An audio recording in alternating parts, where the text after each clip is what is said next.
langis, wala tayong magagawa dyan. Pero at least yung supply ay tinitiyak namin magkakaroon.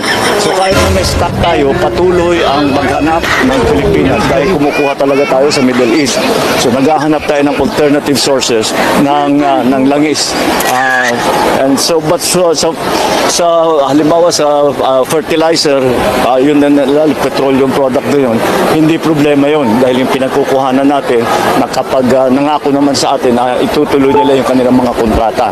So we are adjusting well, and we want to, ang talagang habol namin dito is to keep yung hanap buhay ng tao, na meron sila pa rin hanap buhay, and the only way to do that is kung hindi natin, halimbawa yung mga transport workers, kahit na hindi itataas ang fare sa ngayon, deferred lang muna yung fare hike, dadagdagan naman natin ang tulong sa kanila para hindi naman sila malugi.